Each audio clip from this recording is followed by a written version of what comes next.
કેમ છો? Good morning મારા વાલા મિત્રો. આજે તારીખ થઈ ગઈ છે 9/2/2026 અને વાર થયો મિત્રો આજે સોમવારનો દિવસ. હર હર મહાદેવ, જય જય શ્રી શિવશંકર ભગવાન ભોળાનાથ. આજે સોમવારનો દિવસ, વીકલી ટ્રેડિંગ સેશનની શુભ શરૂઆત.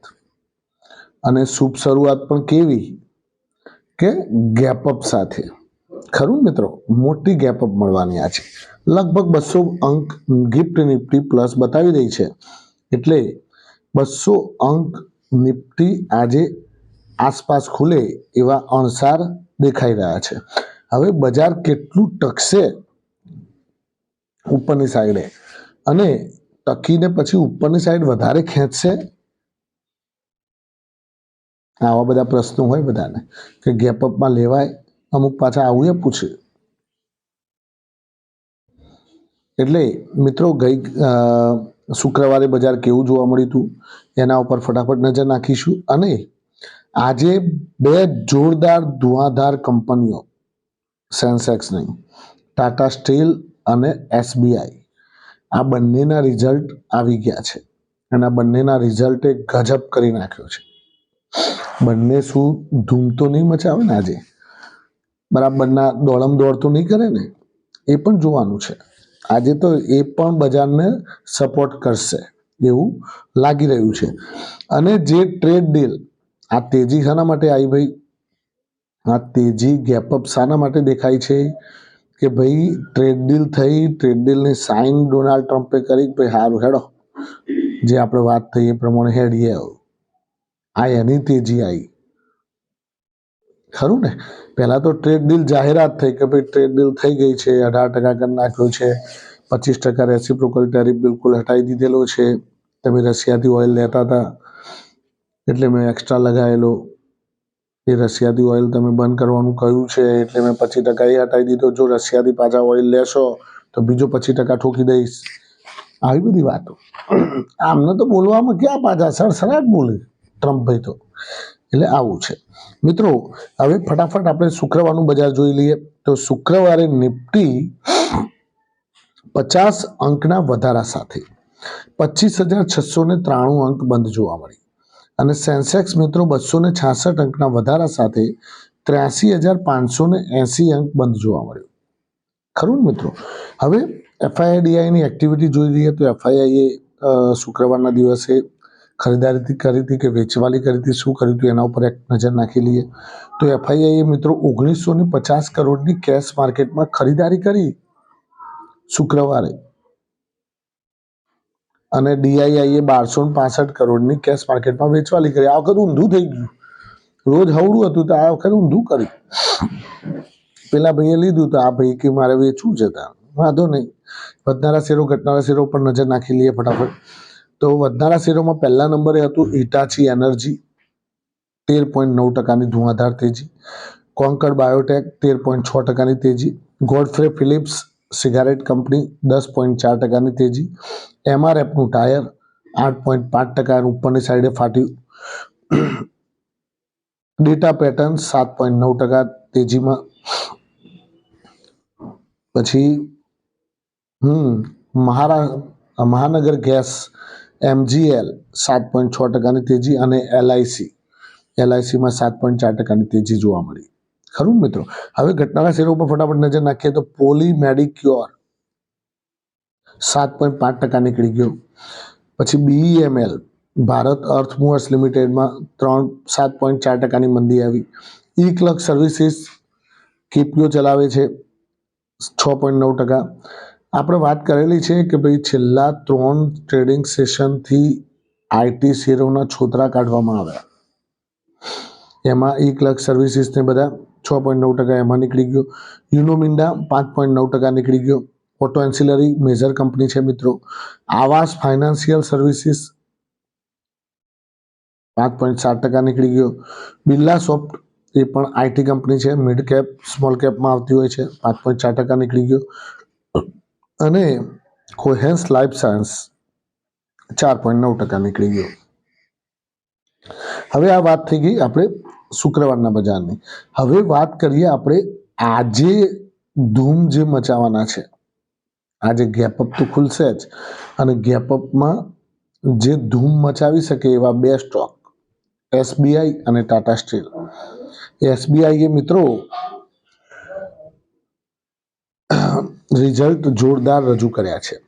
એમાં હું તમને જણાવું તો પ્રોફિટ 24.5% વધ્યો.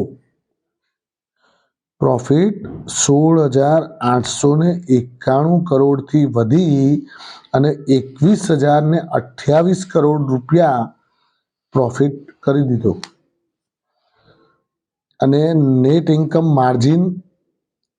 માર્જિનમાં પણ 3.36% આવ્યું. માર્જિને સારું એવું આવ્યું. જે નેટ ઇન્કમ ઇન્ટરેસ્ટ હોય એનું માર્જિન જે ખરું ને એમાં 3.36% દેખાડ્યું આ વખતે, એટલે હેલ્ધી કહી શકાય મિત્રો. પછી ગ્રોસ એનપીએ, આ બેંકો માટે ખાસ આ વસ્તુ ચેક કરવાની. જીએનપીએ અને એનએનપીએ. ગ્રોસ એનપીએ 2.42%થી ઘટી અને 2.15% થઈ ગયો, અને નેટ એનપીએ 0.53%થી ઘટી અને 0.39% થઈ ગયો. એટલે બંને સારી વસ્તુ કહી શકાય બેંકો માટે. એનપીએ હંમેશા ઓછો હોવું જોઈએ. એનપીએ એટલે તમને બધાને અમુક નવા જે હોય એમને ખબર નહીં હોય તો હું કહી દઉં. એનપીએનું પૂરું નામ છે non performing assets. Non performing assets. હવે તમને દેશી ભાષામાં કહી દઉં કે જે લોકો લોનો ના ભરતા હોય બેંકોમાંથી લોનો લઈ અને મારા બેટા ભરતા નહીં, અને બેંકોને એ જે એસેટમાં જે લોન આપી હોય એને ભરે નહીં, એટલે એ એસેટને બેંક શું જાહેર કરે? Non performing asset. કે ભાઈ આ અમને કોઈ ઇન્કમમાં મદદ કરતી નથી, કારણ કે પેલો ભરતો નહીં. પેલો ભરે તો ઇન્કમમાં મદદ થાય ને અમને. એને એનપીએ કહેવાય દેશી ભાષામાં. એણે જેને લોન આપી છે જેના ઉપર, એ માણસ લોન ભરતો નહીં અને એ ડોમચ્યો ત્યાંના ત્યાં પડી રહ્યો છે, એટલે એના કારણે આમને એનપીએ વધ્યા કરે. એનપીએ વધે એટલે બેંકોની હેલ્થ ખરાબ થાય. એનપીએ ઘટે એટલે બેંક એટલી મજબૂત થાય, સ્ટ્રોંગ થાય. એટલે એનપીએ બંનેમાં ઘટ્યું છે, ગ્રોસ એનપીએ અને નેટ એનપીએ. પછી આરઓએ એમાં 1.9%નું 1.19% જોવા મળ્યું છે મિત્રો. તો રિટર્ન ઓન એસેટ્સ એમાં પણ વધારો જોવા મળી રહ્યો છે. પછી ઈપીએસ 22.78 આવી છે, એ પણ સારી વસ્તુ છે. એટલે એસબીઆઈનું રિઝલ્ટ ઓવરઓલ સારું. પછી ટાટા સ્ટીલની વાત કરીએ તો પ્રોફિટમાં 723%નો જમ્પ. 723% પ્રોફિટ વધી ગયો, 2690 કરોડ થઈ ગયો. રેવન્યુમાં 6%નો જમ્પ, 56,646 કરોડ રૂપિયા રેવન્યુ જોવા મળ્યું. નેટ ડેપ્ટ પણ ઘટ્યું, એનું જે દેવું છે એ પણ થોડું ઘટતું જોવા મળ્યું છે મિત્રો.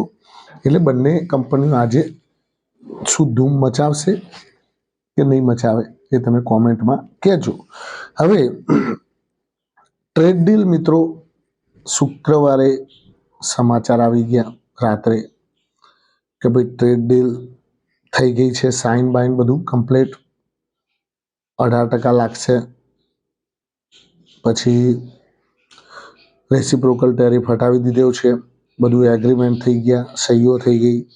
એટલે આ બધું પાકા પાયે થયું. પહેલાં વાતચીત થઈ હતી ખાલી કે ભાઈ આપણે આવું આવું કર્યું છે નક્કી, પણ જ્યાં સુધી આ તો ટ્રમ્પ ભાઈ પાછા સહી કરીએ પહેલાં ચોક નહીં, પાછું મગજ ફરી જાય, ચોક ઇધર ઉધર થઈ જાય તો પાછું એમ કે ભાઈ આ તમે શું કર્યું, અને પાછા નહીં બદલાઈ જાય તો.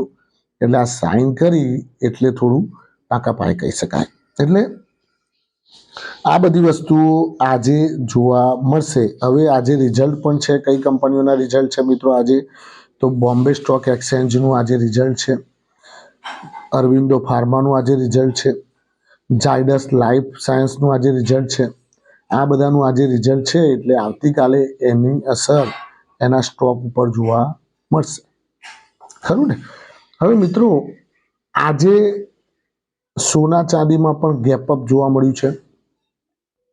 સોનું લગભગ $5,000 આસપાસ ચાલી રહ્યું છે અને ચાંદી પણ $80 ઉપર નીકળી ગયું છે. તો એમાં પણ આજે એના જે ETF છે એની અંદર જોરદાર તેજી સાથે ખુલે એવા અણસાર દેખાઈ રહ્યા છે. જોરદાર તેજી મીન્સ કે 5-7%, 8% તો ખુલશે સિલ્વરમાં, અને ગોલ્ડમાં લગભગ 2-3%ની આસપાસની ગણતરી રાખવાની. મિત્રો, હવે આ બધી વાત થઈ ગઈ, પણ આપણે આ ગેપઅપમાં કરવું શું? તો ગેપઅપમાં મિત્રો તમારે તમારી વસ્તુ જે હોય, તમે નીચા ભાવે લીધેલી હોય, પ્રોફિટ મળતો હોય તો તમે એમાં થોડો પ્રોફિટ બુક કરી શકાય. થોડો, વધારે નહીં, 5%, 10%. આપણને પ્રોફિટ મળતો હોય એટલે ગીજામ લઈને આવવાનું, એટલું યાદ રાખવાનું કે ભાઈ પ્રોફિટ મળતો હોય તો જોવાનું નહીં, કારણ કે આ તો શેર માર્કેટ છે. ગમે ત્યાં ઉપર પાછું આપણે ઉપર પ્રોફિટ જોયેલો હોય, પાછું નેચર પટકાય એટલે આપણે ઉપરના પ્રોફિટનું મન દુઃખ થાય. એટલા માટે થેન્ક યુ, ખૂબ ખૂબ આભાર. આજનો દિવસ તમારા માટે શુભ રહે, લાભદાયી રહે, ફળદાયી રહે એવી મારી પ્રોફિટ પોઈન્ટ ચેનલ વતી આપ સૌને શુભકામના. Thank you.